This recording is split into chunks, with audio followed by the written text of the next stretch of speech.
Long flights don't just eat up hours, they beat you up. Dry cabin air, stiff seats, nowhere to stretch. It's like running a marathon without the medal at the end. And if you're over 60, those flights can leave you landing sore and exhausted before your trip even begins. And most of that misery comes from tiny slip-ups you can fix. I once watched a couple in their 70s step off a 10-hour flight looking fresher than the 20-somethings behind them. No pills, no fancy business class seats, just a few small habits that changed everything. That's the real secret. It's not money, it's method. And with the right tweaks, you can land with energy to explore, not collapse. In this video, I'll dig into the biggest traps seniors face on long-haul flights, like the drink that silently dehydrates you, the food that guarantees bloating, and the sleep trick that makes jet lag half as bad. So let me ask you this. What's the one habit almost every traveler skips because it feels too simple to matter? It's not seat choice. It's not fancy gear. It's something so basic most people overlook it entirely. Yet skipping it is exactly how small issues turn into major health risks mid-flight. That's why mistake number 1 catches so many seniors off guard. Here's where most seniors slip up on a long flight: treating water like an optional extra. The cabin air at 35,000 feet is bone dry, and your body feels it more as you age. Skip the fluids, and suddenly your head aches, your energy dips, and your circulation slows in ways that can snowball fast. For older travelers, that's not just a comfort issue, it's a health risk. Dehydration makes blood thicker, and sitting still for hours slows circulation. Together, they raise the chance of dangerous leg clots, known as deep vein thrombosis. Many seniors mistake the warning signs for jet lag, but doctors see it far too often after long flights. The fix? Don't wait for the beverage cart with its thimble-sized cups. Bring an empty reusable bottle through security, fill it at the gate, and sip steadily. A cup an hour is a good rule. Yes, it means more bathroom trips, but that's bonus exercise your circulation will thank you for. But hold on. Don't think water is the whole story. Some drinks in the sky quietly make things worse. Coffee, soda, even that free glass of wine, they drain you faster. Tempting, but save them for after landing. If plain water feels boring, toss in a lemon slice or a flavor packet. But there's one golden rule you can't skip, because it could save you from major trouble. And here's the dirty truth. EPA tests found live bacteria, including E. coli, in plain water tanks. Never drink from the tap. Stick to sealed bottles or your own refill from the airport. Think of water as your seatbelt in the sky. You don't notice it when it's doing its job, but you'll regret it the moment you ignore it. And once you've got hydration handled, the next big decision that shapes your entire flight is where you sit. One bad seat can make 12 hours feel like 24. After hydration, nothing affects your well-being more than where you park yourself. Pick wrong, and every hour drags. Pick right, and suddenly the whole journey feels easier. Window seats might look appealing, great view, a wall to lean on, but as you get older, they can become a trap. Picture two strangers asleep beside you while you need to get up. You either stay put, which leaves you stiff and restless, or you climb over them like you're auditioning for a circus act. Neither ends well. What looks cozy at boarding often turns into frustration, poor rest, and even more bathroom anxiety than the flight itself. An aisle seat gives you freedom. You can stand, move, and keep blood flowing without performing awkward gymnastics over your neighbors. And if your budget allows, premium economy or bulkhead rows are worth it. Just be aware, bulkhead looks roomy, but fixed armrests make it harder to spread out. Even in regular economy, strategy counts. Closer to the restrooms for easy access, or near the front for faster exit after landing. A frequent flyer in his 70s once told me his secret. He always books the first row of premium economy by the window. With no seat in front, he slips out easily and still gets the view. That little choice meant less hassle, better rest, and more energy when he landed. So before you click confirm, think beyond the ticket price. Where you sit shapes everything: your experience, your sleep, and even your mood. The wrong meal on the ground can feel like a time bomb at 35,000 feet. And for seniors, that bomb can go off harder. You might choose the perfect seat, But one heavy dinner can turn the next 10 hours into a struggle your body didn't sign up for. Here's why. Cabin pressure makes gas in your digestive system expand. That burger and fries at the gate, in the air, it feels like a balloon inflating in your stomach. Throw in beans, sodas, or creamy sauces, and suddenly the flight drags even slower. For people in their 60s and beyond, the combination often wrecks your body clock, throws digestion off for days, and leaves you sluggish long after everyone else is unpacking at the hotel. The smarter move? Keep meals light and balanced. Lean protein, whole grains, and easy veggies. Skip the salty stuff that makes swelling worse. And don't gamble on airline trays. You can outsmart them with your own stash. Almonds, carrot sticks, a protein bar. Simple, safe, steady. Want a pro tip with a little wow factor? Ginger chews. They fight nausea and taste a whole lot better than stale pretzels. A retired teacher I met swears by packing cucumbers in a small container. Sounds odd, but it works. They're hydrating, gentle, and don't cause gas like apples or broccoli. She says it's the reason she steps off the plane ready to explore instead of hunting down antacids.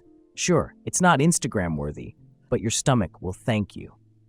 The takeaway: you don't need to skip meals, just choose wisely. A calm stomach sets the stage for a calm flight. And the scariest part? The next mistake isn't about ease at all. It's about your health and how quickly things can go wrong if you're not prepared. U.S. airlines misplace nearly 2 million bags every year. For younger flyers, that's a headache. For seniors, it can be a medical risk, and when that bag has your pills, the clock starts ticking on your health. One misplaced bottle can turn a vacation into an emergency. A grandmother from Florida lost her suitcase in Paris and had to ration blood pressure pills for 2 days. Her doctor later warned even 2 missed doses could have triggered a crisis. She remembered the panic more than the Eiffel Tower. Timing is another trap. Long-haul flights cross time zones, and your body doesn't care what the boarding pass says. It cares about consistency. One senior fainted in a hotel lobby after doubling a dose, convinced he'd missed one. Doctors warn that these mix-ups are common when travelers cross multiple time zones, and they're especially risky with diabetes or heart medication, where precision is critical. Your best defense: keep meds in your carry-on, in labeled bottles, and pack a few extra days in a tamper-proof organizer. Snap photos of labels, email yourself a copy, and set alarms for both home and destination time. One flyer even taped dosage hours inside his passport, a low-tech trick that's impossible to miss. The goal is redundancy. If one safeguard fails, another catches you. Think about it this way. Your pills decide whether you spend your first night toasting your trip or scrolling Google Maps in search of an all-night pharmacy. That contrast is why the next mistake stings even more. It's not about medicine at all, but about everyday essentials you'll wish were at arm's length once the cabin door closes. Most travelers treat the carry-on like leftover space for snacks or magazines. Big mistake. On one flight, a man realized his insulin was buried in the hold.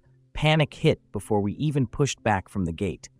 Another passenger landed abroad without toiletries and spent the first day hunting for toothpaste instead of sightseeing. For older flyers, skipping the right items in that small bag doesn't just mean discomfort, it can steal the start of your trip. Your carry-on should be your lifeline, not an afterthought. The must-haves, passport, wallet, travel papers, stay with you, always. But the little extras matter too. One fresh outfit can turn a layover nightmare into something tolerable. A travel-sized toothbrush makes you feel human again at 3 a.m. And a protein bar? It beats staring while the snack cart rolls past with nothing but pretzels. I watched a veteran traveler unzip a tiny backpack and pull out a clean shirt and toothbrush. People laughed until he walked off looking ready for dinner, while the rest looked like they'd slept on the baggage carousel. That's the payoff of smart packing. You stay in control when others don't. Checked bags may or may not catch up with you. But with the right carry-on, you'll land ready to keep going. And here's the hidden danger. Sometimes the real risk isn't what you forget to pack, but what you forget to do for hours at a time. Move. Hours of being pinned in a narrow seat let blood pool in your legs, turning stillness into a silent threat. Doctors even have a name for it: economy class syndrome. On a New York-Tokyo flight, a 75-year-old man stayed wedged in his window seat nearly the entire trip, too polite to disturb the row. By the time he landed, his calves had ballooned. He chalked it up to jet lag, until the pain sharpened and doctors found a clot. What began as courtesy ended in a hospital stay. The way around it? Build movement into your flight. Book an aisle seat so standing up is easy. Once an hour, walk the aisle. Even a bathroom trip counts. In your seat, roll your ankles like you're tracing circles under the tray table, or pump your calves as if pressing invisible pedals. Small moves keep the blood flowing. And for those at higher risk, some doctors suggest a low-dose aspirin to stop clots from forming, but don't self-prescribe. Always get medical clearance first. You don't need a workout at 35,000 feet. You just need to keep circulation alive. Airplanes are built to cruise for hours. Your body isn't. One overlooked fix that airline crews quietly swear by? Compression socks. Compression socks aren't just hospital gear, they're flight insurance. Sit too long at altitude and your lower legs can swell like balloons. After 60, that harmless swelling can leave your shoes tight, your ankles sore, and your stride shaky the moment you land. I saw a 70-year-old man skip them on a 9-hour flight. By landing, his ankles were so swollen he had to loosen his shoes. Graduated socks in the 15 to 20 millimeter Hz range work for most flyers. Slip them on before takeoff. Keep them snug but not tight. Pack a spare pair in your carry-on. Many seasoned travelers change mid-flight and feel instantly better. Add small moves, like what I mentioned in Mistake 6. Stand once an hour, roll your ankles under the tray, stretch calves in the aisle. It may look odd, but it beats hobbling off with ballooned feet. Think of compression socks as invisible armor. Paired with water and movement, they keep your legs steady. That free glass of wine or extra cup of coffee might feel like a mid-air treat, but the price can hit harder than turbulence. Here's the truth. Alcohol is stronger at altitude. One drink can act like two, and on long flights, crews quietly say the tipsiest passengers are often those mixing wine with prescription meds. The result? Dizziness, sudden drops in blood pressure, and sometimes a wheelchair waiting at the gate instead of a taxi. Caffeine isn't harmless either. That extra cup can leave you jittery, anxious, and wide awake long after the lights dim. In older bodies, it's more than lost sleep. It can spike blood pressure, trigger palpitations, and make jet lag twice as punishing.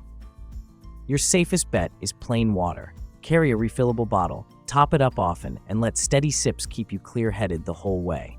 If you can't resist, follow the 1-for-1 rule. Every glass of wine or coffee balanced by a full glass of water.